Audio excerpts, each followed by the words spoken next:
duel entre Nicolas Sarkozy et Alain Juppé s'accélère. Les deux candidats se sont exprimés cet après-midi, l'un au Touquet, l'autre à Chatou, en région parisienne. On va voir dans un instant avec nos envoyés spéciaux les temps forts de ces rendez-vous. Mais d'abord, un coup d'œil sur le tout dernier sondage consacré à cette primaire. Alain Juppé reste le favori des intentions de vote. Vous le voyez, 14 points d'avance sur Nicolas Sarkozy, Bruno Le Maire, François Fillon et Nathalie Kosciusko-Morizet suivent loin derrière. Guillaume Daré, bonsoir. Vous êtes en direct du siège des Républicains. Tout à l'heure, Alain Juppé a donc rassemblé ses militants à Chatou. Plus que jamais, le maire de Bordeaux cherche à rassembler. Alain Juppé s'est dit prêt. Il semble avoir enclenché la vitesse supérieure, Guillaume.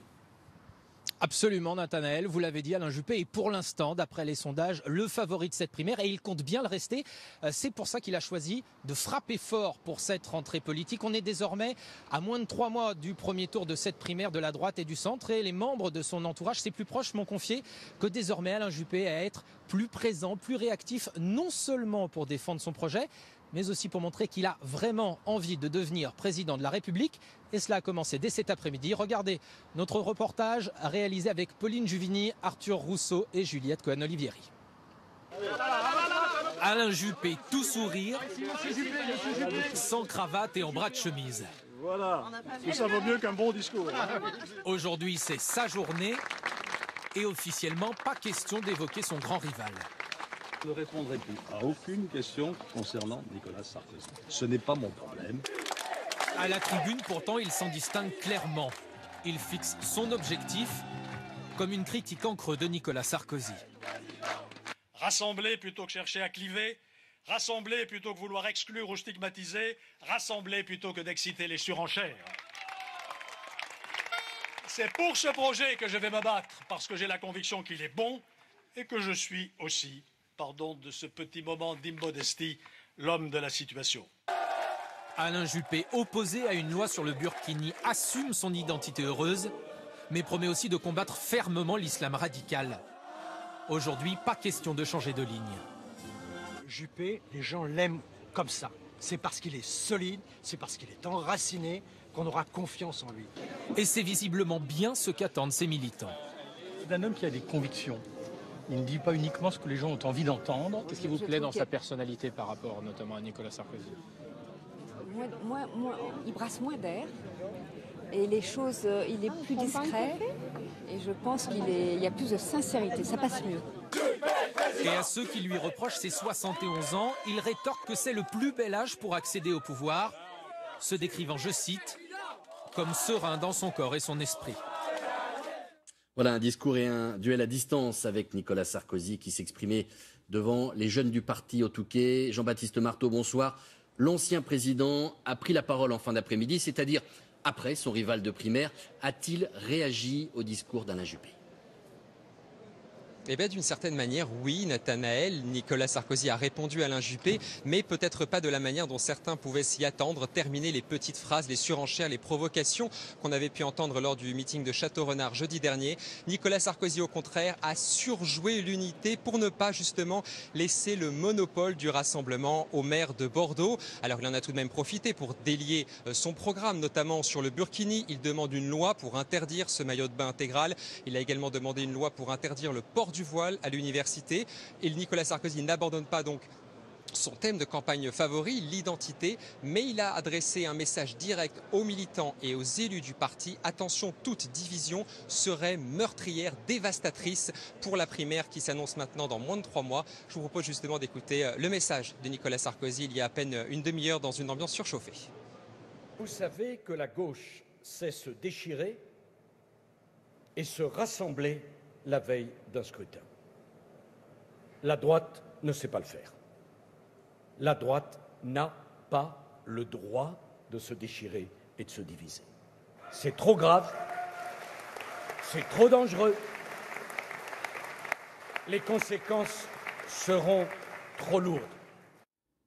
Invité de ce journal, Nicolas Dupont-Aignan, président de Debout la France, candidat à la présidentielle. On a beaucoup parlé de rassemblement, que ce soit Nicolas Sarkozy, Alain Juppé. Est-ce que vous vous sentez concerné par ce mot ? Rassemblement, mais pourquoi faire ? Pour faire ce qu'ont fait ces deux personnalités depuis 30 ans ? On est la seule démocratie au monde, la seule, où des personnes qui ont gouverné, qui ont échoué, qui ont été battues, osent se représenter. Mais si vous regardez depuis 30 ans, les socialistes, Hollande, Fabius, Royal, ont gouverné 15 ans. Les UMP républicains, Juppé, Fillon, Sarkozy ont gouverné 15 ans. La même politique, le même désastre. Désastre sur l'emploi, sur l'immigration, sur le chômage, sur le pouvoir d'achat. Et ce sont eux qui vont nous donner des leçons.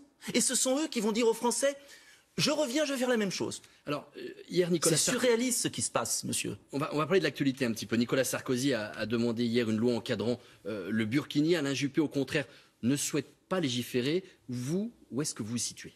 Ça, c'est pour amuser la galerie. Parce qu'en vérité, ils ont exactement le même projet. Ils ne veulent pas revenir, par exemple, sur les frontières. Ce sont eux qui ont supprimé les frontières. Ce sont eux qui ont fait le regroupement familial. Et maintenant, ils nous disent « Ah, c'est pas bien ». Donc, il faut arrêter de diviser les Français ou de faire semblant sur un sujet important, mais qui n'est pas le plus important. Sur le burkini, il doit être interdit, comme on a interdit le voile à une époque. Les musulmans, les Français musulmans doivent pratiquer leur foi dans la sérénité, mais comme tous les autres, c'est-à-dire les catholiques, les juifs, les protestants, en respectant la République française. C'est tout. Et il y a des choses tellement plus importantes encore qui ne sont pas réglées. Je pense au terrorisme, je pense aux délocalisations, je pense à la crise des agriculteurs, qui ont des causes. Et c'est ces causes qui m'importe de traiter. Moi, je veux apporter des solutions. Et ce ne sont pas ces gens-là qui ont ruiné la France qui vont apporter des solutions. Alors, on a parfois du mal à vous situer politiquement. J'aimerais savoir, est-ce que vous êtes plutôt côté droite classique, type les Républicains, ou vous vous sentez plus proche de Marine Le Pen? Je suis gaulliste. Gaulliste, ça veut dire quoi? Ça veut dire qu'on sert la France avant de se servir. Ça veut dire qu'on nettoie la politique. Ça veut dire qu'on croit au peuple.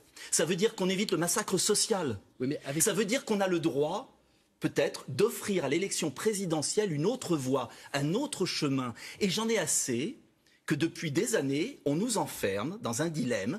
Soit on continue avec des incompétents. Attendez. Soit on continue avec des incompétents. Avec qui vous pourriez gouverner? Soit on continue avec des incompétents, soit on part dans les excès du Front National ou du Front de gauche. Eh bien, je revendique un patriotisme républicain, c'est-à-dire on gouverne avec... Demain, justement, avec qui est-ce que vous pourriez gouverner? Avec les Français, parce que ce sont eux qui doivent décider. Et l'élection présidentielle, c'est la rencontre d'un projet, d'une personnalité et d'une équipe. Et il y a quantité d'élus locaux qui me soutiennent, qui sont de qualité, qui ont été réélus, mais on ne parle jamais de cela. On parle toujours des mêmes. Parce qu'on veut masquer aux Français la qualité des personnalités qu'il y a pour laisser toujours ceux qui nous ont mis dans le mur. Et j'insiste là-dessus. Je voudrais que les Français réagissent. Est-ce que... Je vais vous poser une question, tiens. Si on inverse. Si vous allez dans un restaurant qui vous intoxique, est-ce que le lendemain vous y retournez? A priori, non. Eh bien, moi, je demande aux Français de ne plus voter pour ceux qui leur ont fait du mal, pour ces hommes politiques frelatés, avariés, qui ont mis la France plus bas que terre. Cette France, on l'aime, il faut la redresser. Alors, j'ai une question, dernière question, parce que le temps passe. Un mot sur vos parrainages avant la prochaine présidentielle. Vous devez avoir 500 signatures. Où est-ce que vous en êtes aujourd'hui? J'en ai eu 750 en 2012. Je suis certain que je les aurai. Je fais confiance aux maires. Et je veux dire aux Français qu'il n'y a aucune fatalité à subir ce que nous subissons depuis tant d'années en politique. Et qu'il est temps de réagir. Ce n'est pas les hommes politiques qui pourront sauver la France. Ce sont les Français qui doivent à un moment réagir et résister. Nicolas Dupont-Aignan, président de Debout la France, candidat à l'élection présidentielle. Merci beaucoup. Merci à vous. L'actualité internationale d'Amatrice. Bonsoir Olivier. Le bilan humain de ce séisme s'est encore alourdi ces dernières heures. Oui, à Amatrice, où nous nous trouvons, a payé le plus lourd tribut à la catastrophe. Ici ont été ensevelies 230 personnes. Et selon sauveteurs, le dernier corps a été extrait cet après-midi des défis. Beaucoup d'émotions, vous le disiez, et un immense élan de solidarité dans toute l'Italie. Hôteliers, restaurateurs, anonymes, entreprises, tous se mobilisent à leur manière pour venir en aide aux sinistrés. C'est un reportage de nos envoyés spéciaux, Mathieu Boisseau et Stéphane Guillemot. À 50 km de l'Épiraide, en organisant ce tournoi.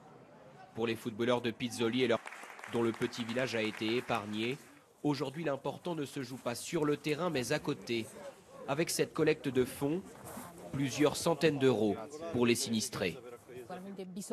Ils ont besoin de soutien moral et financier. C'est très important qu'on puisse tous participer.